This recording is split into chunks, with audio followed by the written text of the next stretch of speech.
आप देख रहे हैं दिसंबर 2017 का एग्ज़ाम पेपर रुक जाना नहीं का 10th क्लास का मैथमेटिक्स का।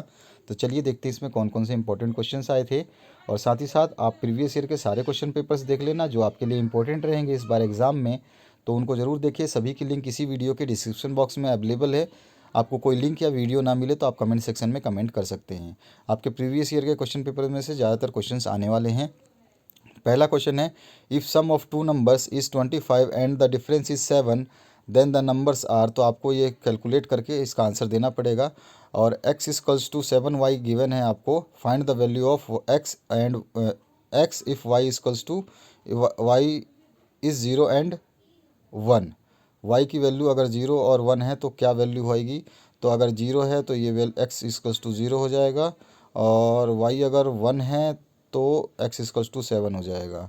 तो आपके पास में जो आंसर आएगा वो सी आ जाएगा, 0 एंड 7।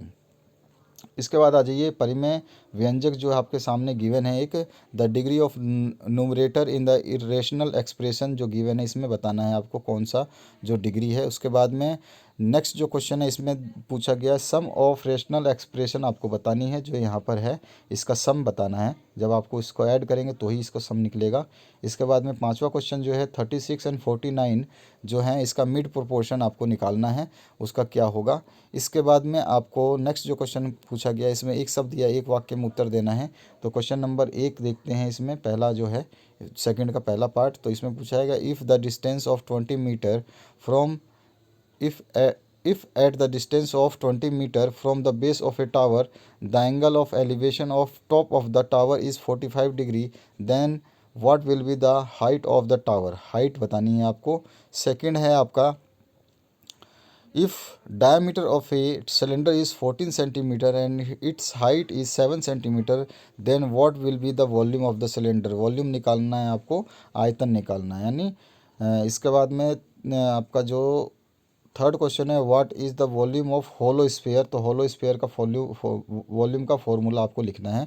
चौथा क्वेश्चन जो है, if mean of 5 observation x, x+2, x+4, x+6 and x+8 is 11 then find the value of x। तो आराम से निकाल सकते हैं, आपको टोटल वैल्यू तो दे ही रखी है, सभी को आपका निकाल देना है। इसके बाद पांचवा है, on tossing a dice find the probability of getting digit more than 4। तो मोर देन 4 आपके दो ही डिजिट होते हैं, 5 या 6, और टोटल प्रोबेबिलिटी है 6 अंकों की। तो 2/6 1/3 आंसर इसका आ जाएगा। 1/3 answer is the right answer. इसके बाद में फिलअप्स हैं आपके। तो if corresponding angle of two triangles are equal then the angle are कैसा देन द ट्राइंगल आर, तो कैसा ट्राइंगल कहलाएगा यह बताना है आपको।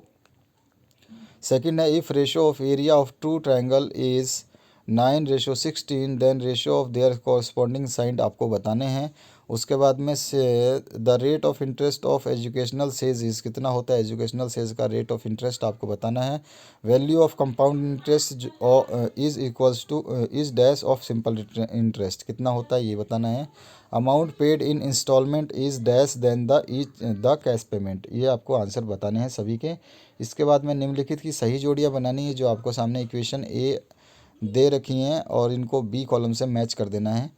तो आपके सामने है, वीडियो को पॉज करके देख लीजिएगा। इसके बाद में निम्न सत्य असत्य की जांच करनी है, ट्रू एंड फॉल्स बताने हैं। तो यहाँ पर जो स्टेटमेंट दिए गए हैं इनको देख लीजिए। तो पहला है आपका, वर्ग समीकरण का विविधीकरण धनात्मक हो तो मूल वास्तविक होते हैं, अगर गलत है तो गलत असत्य लिखिए, सही है तो सत्य लिखिए।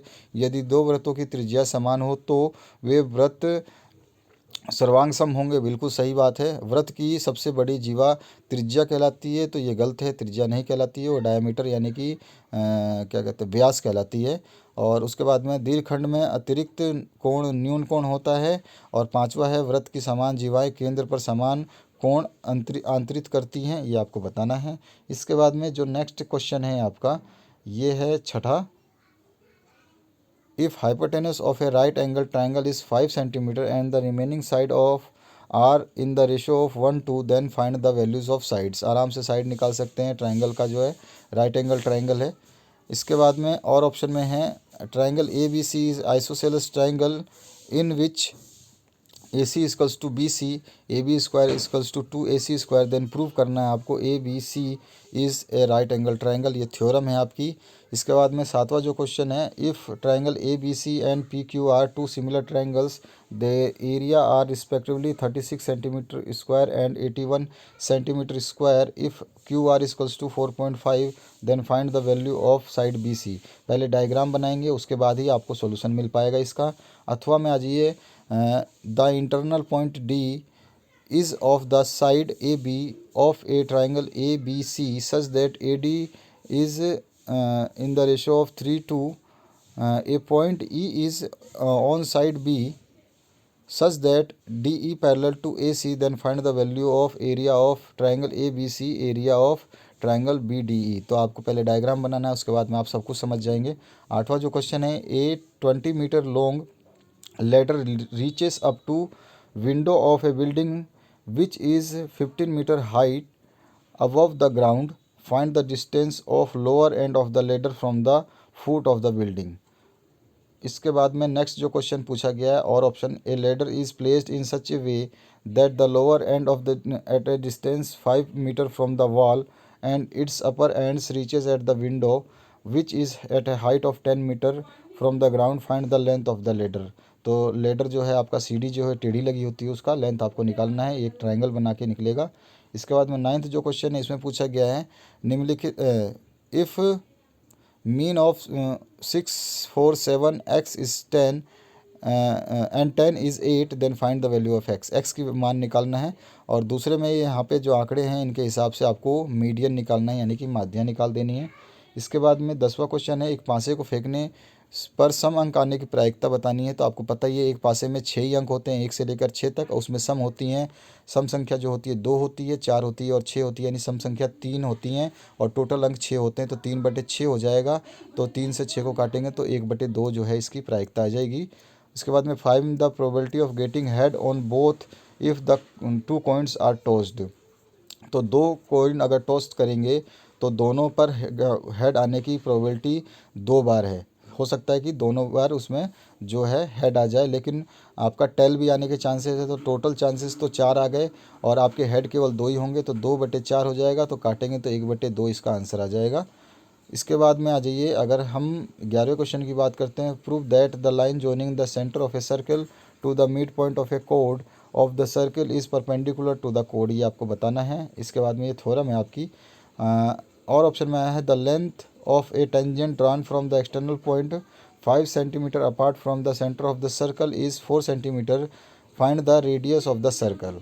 इसके बाद में आपका नेक्स्ट जो है पूछा गया है, सिद्ध करना है, ये भी आपकी थ्योरम है। Prove that 2 tangents draw to a circle from an external point are equal. ये हमेशा क्वेश्चन आता रहता है, ध्यान रखिएगा। Prove that the angle subtended in a semicircle is a right angle. इसके बाद में 13वां जो क्वेश्चन है, इसकी बात करें तो यहाँ पूछा गया है आपसे, दिए गए आंकड़ों का समांतर माध्य निकालना है, यानी कि आपको मीन निकालना है। इसके बाद में और ऑप्शन जो आया हुआ है, इसमें आपको जो है आंकड़ों का बहुलक यानी कि मोड निकाल देना है। 14वें क्वेश्चन में एक आंकड़ा है, 1990 के आधार पर 1995 का निर्वाह खर्चे के सूचकांक आपको ज्ञात करना है। Calculate the cost of living index number of for the year of 1995 on the basis of 1990। ठीक है, ये इन्फॉर्मेशन आपको दी गई है इंग्लिश मीडियम और हिंदी मीडियम के लिए।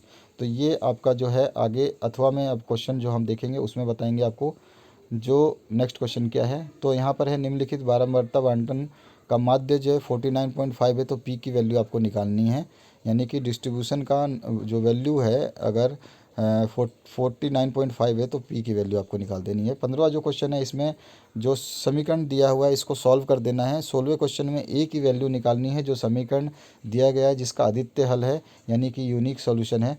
और इसके बाद में जो अगर 17वें क्वेश्चन की बात करें और ऑप्शन में बात करें, तो the sum of the 2 numbers is 7, if the sum is 7 times of the difference then find the numbers. 17वां क्वेश्चन है आपका, यहाँ पे एक इक्वेशन दी गई है, तो आपको x और y का जो है रेशो आपको निकाल देना है। वो आराम से निकाल सकते हैं, कोई दिक्कत नहीं आएगी। आपको क्या है, क्रॉस मल्टीप्लाई करके इक्वेशन को सॉल्व कर देना है, बहुत इजी है। अथवा में जो क्वेश्चन आया इसकी बात करें तो यहाँ पर है आपका A/B=C/D है, तो सिद्ध करना है नीचे दी गई इक्वेशन को। 18वां है, समीकरण दे रखा है x² + 3x - 18 0 है, तो इसको गुणनफल विधि या गुणनखंड विधि या फैक्टराइजेशन मेथड से आपको इसको सॉल्व करना है। और ऑप्शन में आया है solve the following equation by formula method, तो ये इक्वेशन जो है फॉर्मूला मेथड से सॉल्व कर देनी है। 19वें जो क्वेश्चन है उसकी बात करें तो यहाँ पर पूछा गया है आपको, धूप में खड़े एक व्यक्ति की छाया उसकी ऊंचाई के √3 गुनी हो तो उस समय सूर्य का उन्नयन कोण आपको बता देना है। और ऑप्शन में आया है किसी बिंदु से 200 मीटर की दूरी पर स्थित किसी टावर के शीर्ष का उन्नयन कोण 45 डिग्री हो तो टावर की ऊंचाई आपको ज्ञात कर देनी है।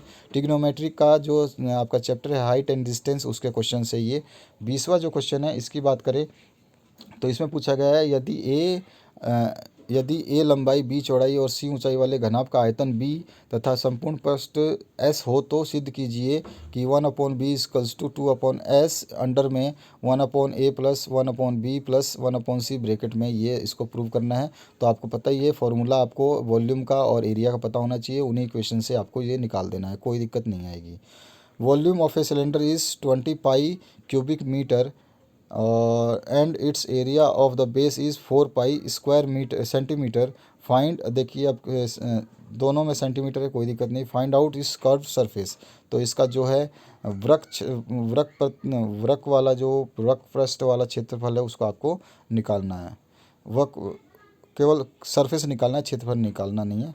तो वृक्क पृष्ठ जो है उसी को निकालना है। 21वां जो क्वेश्चन है इसमें पूछा गया है आपसे, A hollow sphere of outer radius 4 cm and inner radius 2 cm is melted and converted into cone of diameter 8 cm. Find the height of the cone। तो ये इस टाइप के क्वेश्चन हमेशा आते रहते हैं। और ऑप्शन में आया है a solid sphere is made by melting 3 solid sphere of radius 3, 4 and 5। Find the radius of the and the volume of the solid sphere which is formed. इन तीनों को मिलाकर के जो बनाया गया है उसका रेडियस और वॉल्यूम आपको बताना है। इसके बाद में गुणनखंड करना है आपको, फैक्टराइज यहाँ पे जो इक्वेशन दी गई है इसकी। 23वां क्वेश्चन है, 2000 रुपये का 10% की दर से आपको वार्षिक ब्याज, चक्रवृद्धि ब्याज निकालना है 2 वर्ष के लिए मिश्र धन के साथ में, ठीक है। अब इसके बाद में आ जाइए और ऑप्शन में, तो यदि कोई धन 3 वर्षों के लिए 216/125 गुना हो जाता है जबकि ब्याज की गणना वार्षिक की गई है तो ब्याज की दर जो है आपको, तो इंटरेस्ट रेट आपको निकालना है। इसके बाद में 24वां जो क्वेश्चन है इसकी बात करें तो यहाँ पर एक संख्या और उसके व्युत्क्रमों का योग 50/7 है, तो संख्या आपको फाइंड आउट करनी है। और ऑप्शन में एक संख्या और उसके व्युत्क्रमों का योग 17/4 है, तो संख्या आपको फाइंड आउट करनी है। 25वां जो क्वेश्चन है इसमें पूछा गया है, एक त्रिभुज की भुजाएं 4, 6 और 8 सेंटीमीटर है, तो परिगत वृत्त आपको रचना करनी है। रचना के स्टेप्स भी आपको लिखने हैं, कंस्ट्रक्शन चैप्टर का ये क्वेश्चन है। एक समबाहु त्रिभुज के अंतर्गत वृत्त खींचिए, उसकी भुजा की लंबाई 8 सेंटीमीटर है, वृत्त की त्रिज्या का माप भी ज्ञात कीजिए। इसके बाद में 26वां जो क्वेश्चन है इसकी बात करें तो प्रूव करना है आपको cosec A upon cosec A - 1 plus cosec A upon cosec A + 1 = 2 sec square A होगा। अथवा में आप दूसरा कर सकते हैं, समीकरण जो है ये है आपका 3 cos square theta upon cosec theta +1 plus 3 cos square theta upon cosec theta -1 = 6 cos theta. तो ये है मैथमेटिक्स का क्वेश्चन पेपर। सारे प्रीवियस ईयर के क्वेश्चन पेपर्स देखना ना भूलिए। सभी की लिंक इसी वीडियो के डिस्क्रिप्शन बॉक्स में। अगर आपको कोई लिंक में दिक्कत आती है, कोई वीडियो नहीं मिलता, तो आप कमेंट करना ना भूलें। Thank you very much.